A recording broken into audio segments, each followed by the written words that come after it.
Everyone, आज हम पढ़ने वाले हैं figure of speech English literature में। तो सबसे पहले हम शुरू करते हैं सिमिली। शिमिली जिसको हिंदी में उपमा अलंकार कहते हैं। तो सिमिली बेसिकली होता क्या है, ये एक ऐसी फिगर ऑफ स्पीच होती है जिसमें दो डिफरेंट थिंग्स होती हैं, है ना।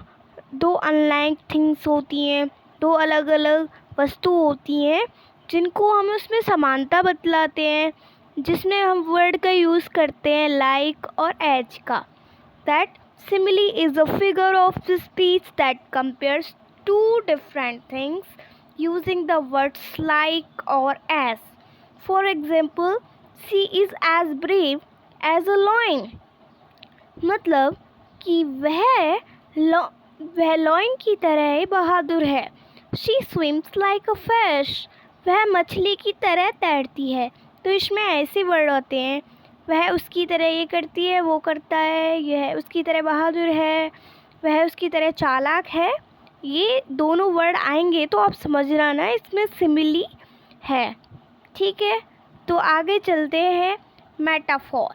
मेटाफोर में भी क्या होता है, मेटाफोर में भी यही होता है, बस इसमें क्या होता है कि इसमें भी दो चीज़ें डिफरेंटली कंपेयर्स की जाती है।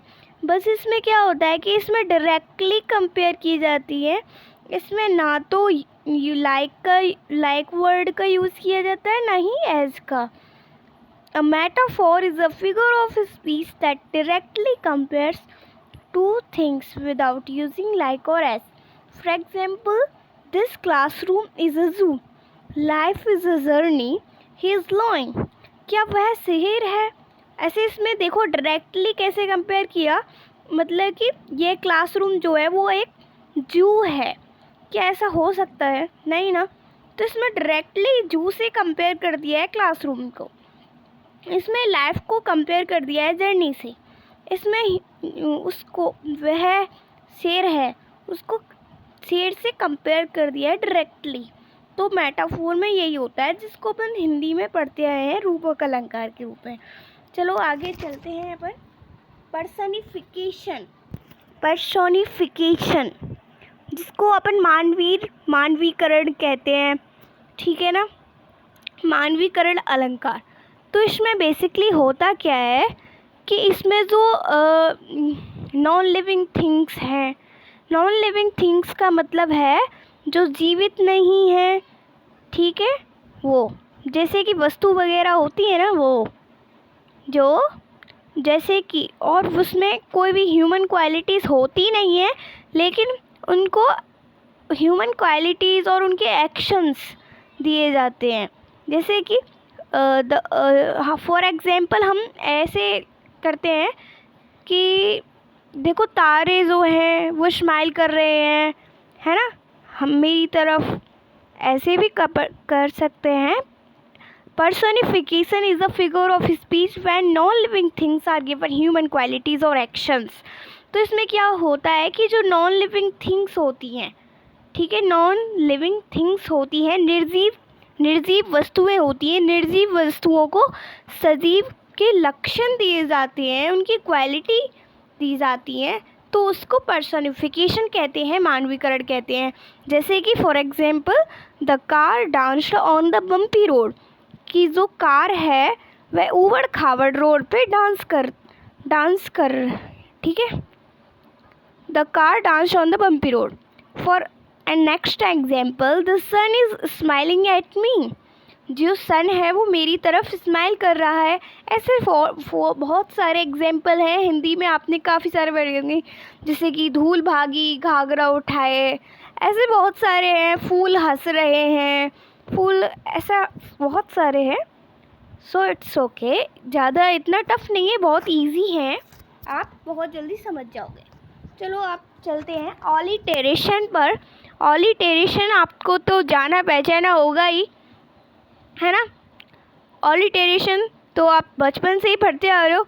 इसमें क्या होता है, अनुप्रास अलंकार होता है, इसमें रिपीटिशन होती है, सेम कंसोनेंट, सेम व्यंजन जो साउंड होता है वो शुरू में या फिर लास्ट में आता है ना, ऐसे। Alliteration is the repetition of the same consonant sound at the beginning of the closely placed words. For example, Peter Piper picked a pack of pickled pepper. ऐसे काफ़ी सारे एग्जाम्पल्स हैं इसके ऑलिटेरेशन के। हालांकि इसके थोड़े एग्जाम्पल हैं, थोड़े अटपटे हैं, लेकिन हम जल्द ही और एग्जाम्पल्स इजी से लेके आएंगे आपके लिए। आगे चलते हैं। एसोसेंस, पुनरावृत्ति। एसोसेंस क्या होता है? जो आपने हिंदी में पढ़ा होगा, एक सेम वर्ड होता है, उसकी बार बार वो होती है, पुनरावृत्ति बार बार आता है ना। इसमें क्या होती है, इसमें और ऑलिटेरेशन में क्या अंतर है कि ऑलिटेरेशन में आता है कॉन्सोनेंट आता है, और इस एसोनेंस में आता है बॉवल स्वर जो होते हैं ना, स्वर वाला साउंड होता है ना, वो तो आप जानते होगी, AEIOU। Assonance is a figure of speech where the same vowel sound are repeated in nearby words, creating rhythmic effect। इसमें rhythmic effect कैसे बनता है, ये लोग जानते हैं एग्जाम्पल के द्वारा। The rain in Spain stays mainly in the plain।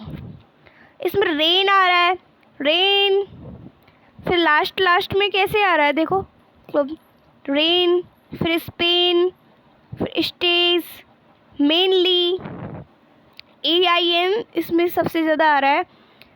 In the plane, उसमें भी ऐसे ही आ रहा है। The rain in Spain stays mainly in the plain. आगे चलते हैं। The cat sat on the mat. ऐसा रिदमिक इफेक्ट पड़ रहा है ना, रिदमिंग बन रहा है, एकदम रिदम सा बन रहा है, इसको एसोनेंस बोलते हैं। He seems to beam with dreams. देखो कितना वो है। तो हम आगे आपके लिए और काफ़ी सारे फिगर ऑफ स्पीच लेके आएंगे आगे। आज की वीडियो में बस इतना ही। थैंक यू वेरी मच, और हमें सपोर्ट ज़रूर कीजिएगा प्लीज़।